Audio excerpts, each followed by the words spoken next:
At the start of the miniseries, we meet Milo Rodericks, a former astrophysicist. He tapes a message from the ruins of a post-apocalyptic metropolis, declaring that he is the last human on Earth. The action moves back in time to the year 2016. The world is swamped with wars, plagues, and poverty. Milo, a young man confined to a wheelchair in New York, aspires to be a scientist. Ricky Stormgren, a farmer from Missouri, goes about his business. Suddenly, a giant spaceship freezes in the sky and silently drops onto a field. But this is only the beginning of a series of bizarre incidents. Cellular contact is soon disrupted worldwide, and massive alien spaceships arrive over dozens of major towns. People glance up in terror at the sky, bracing themselves for the worst. At the same time, all human-made airplanes crash to the Earth, incurring no damage. Suddenly, stunned people begin to glimpse their deceased relatives, through whom Karelin, the Earth's supervisor, talks with them. The alien intelligence in human form declares that they have come to end wars, famine, and inequity, and to usher in the age of utopia. The overlords have arrived to assist humanity in creating a flawless planet, not to dominate it. However, most are skeptical about this astonishing news. Do you believe the aliens? Would you try to reject their influence or yield to their greater intellect? Leave your opinions in the comments. Ricky and his wife Ellie are watching the news, which is reporting the miraculous conclusion of all military hostilities on the Earth. The citizens of the Missouri town are apprehensive about the invasion, but Ricky, one of the local leaders, reassures them and proposes that they observe the developing events quietly. All of Ricky and Ellie's electrical equipment fail in the evening. The entire house begins to shake, and the terrified couple flees to the basement with their dog.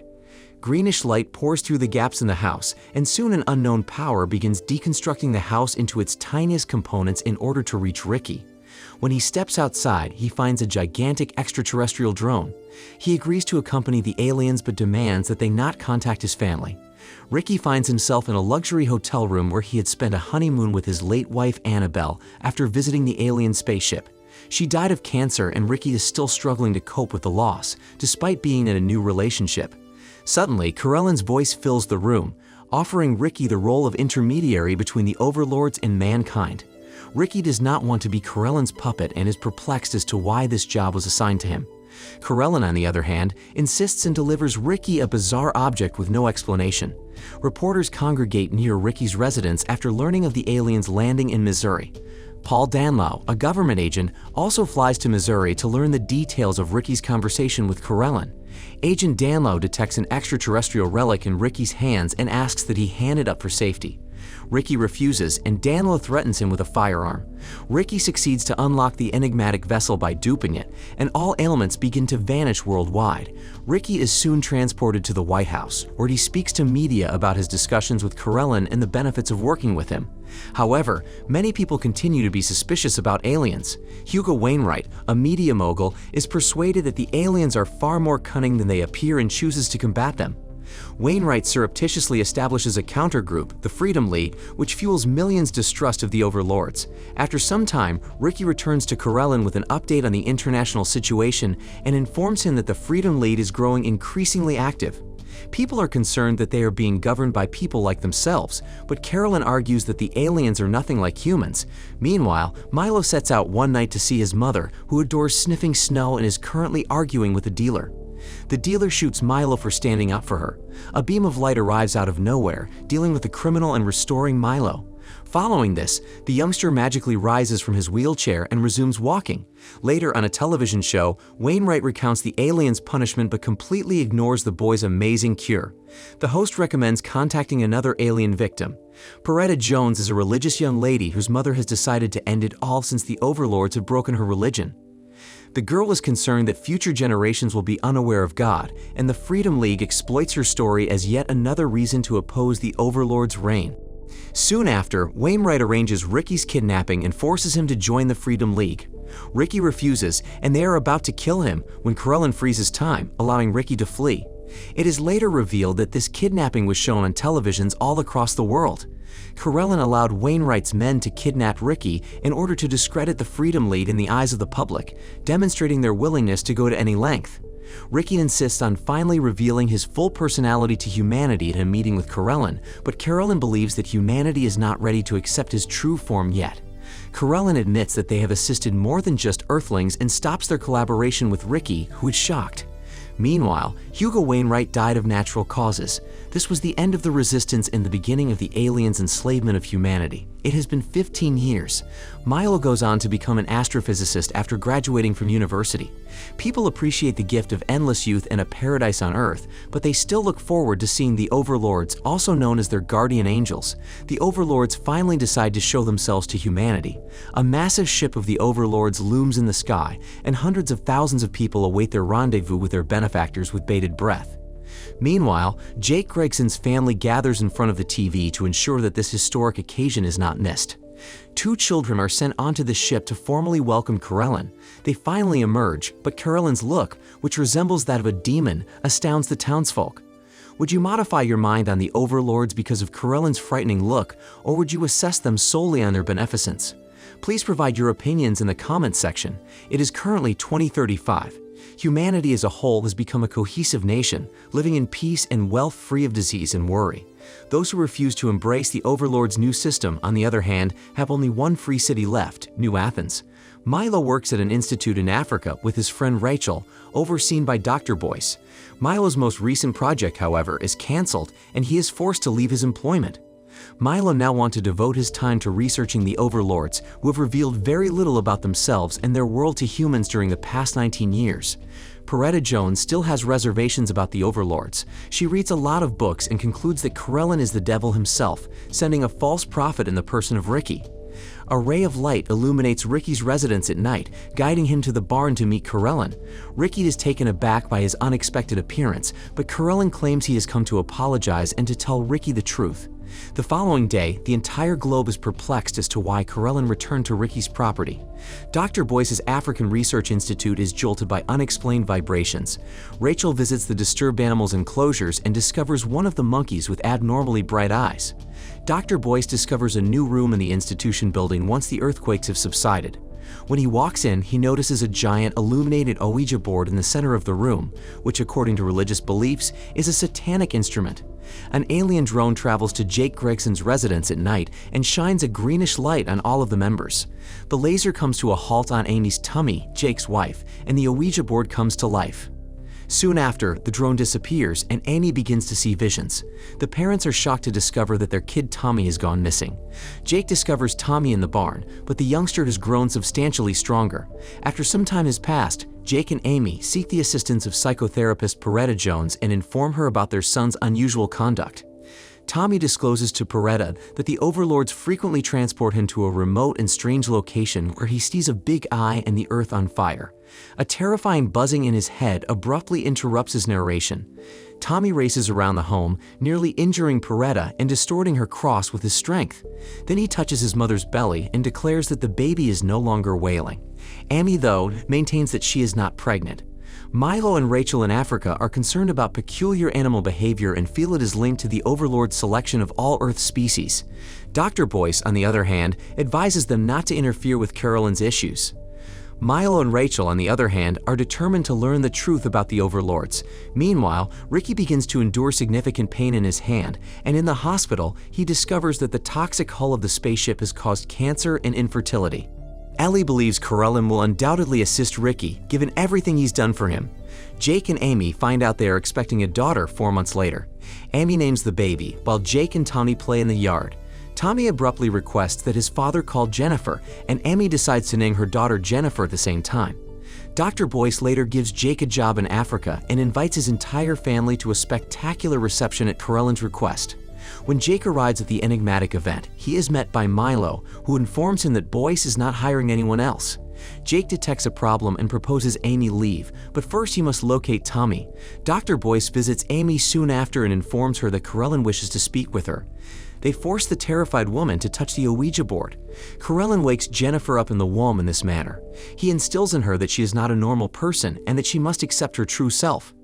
Jennifer will one day lead the other children in saving the world. Karellen returns to Ricky's apartment the next day and delivers him a device that can heal him. Peretta, who has been living nearby the property for some time, bursts into the barn and accuses Karellen of lying. Ricky's infertility is his fault, Karellen admits. Ricky is baffled as to what he did to incur such a penalty, but Karellen believes that the absence of children will save them from excruciating pain. A terrible day is looming, and those with children will be particularly badly hit.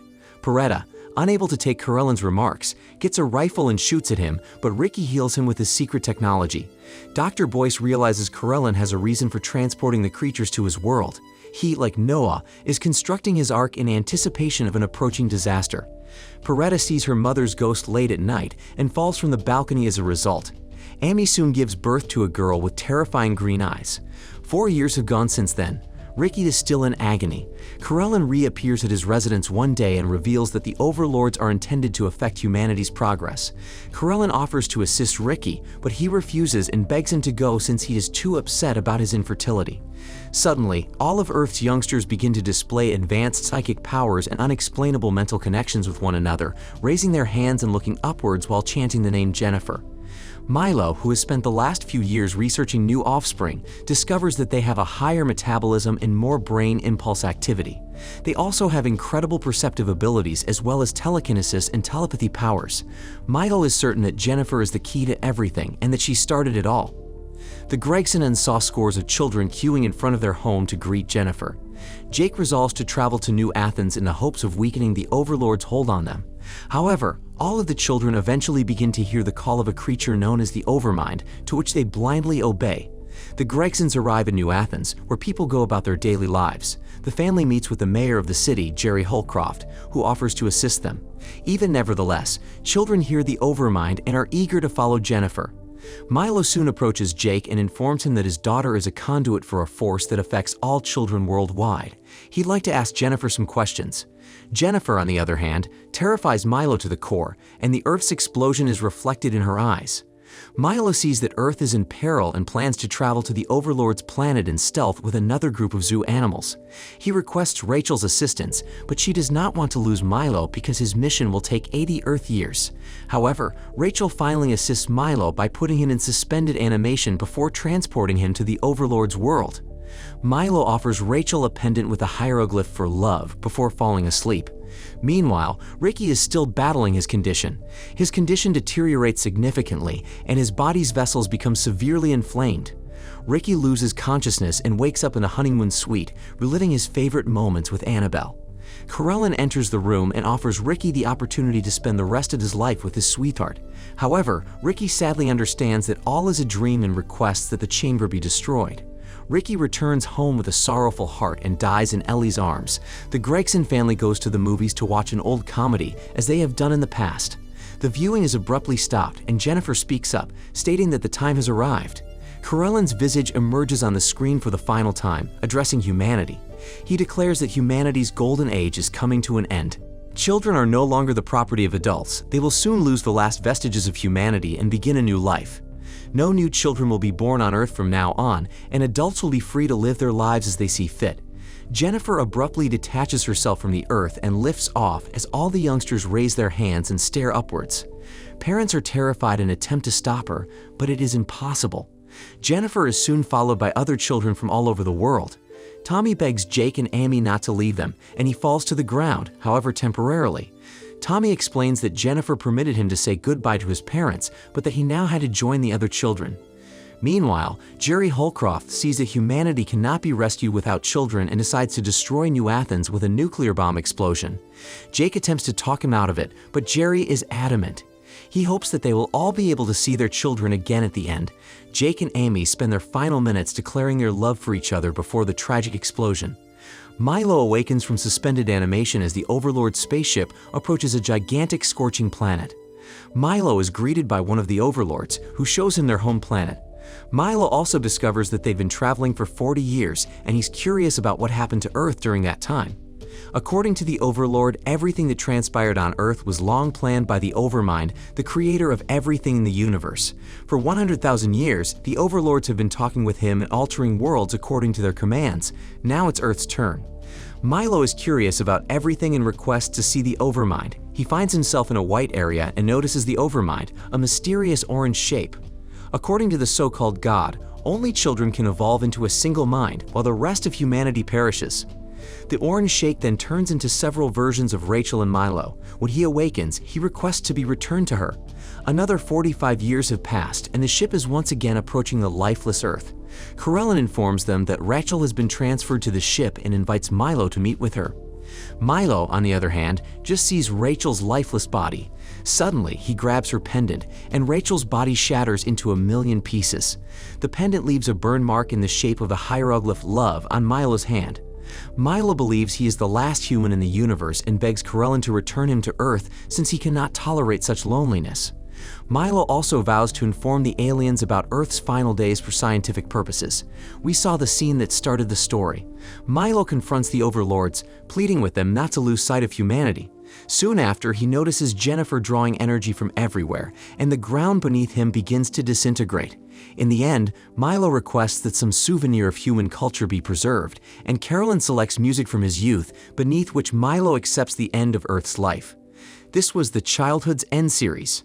So, what did you think of this movie? Leave it in the comments below, and if you liked the video, please like and subscribe for more movie recaps. See you in the next video.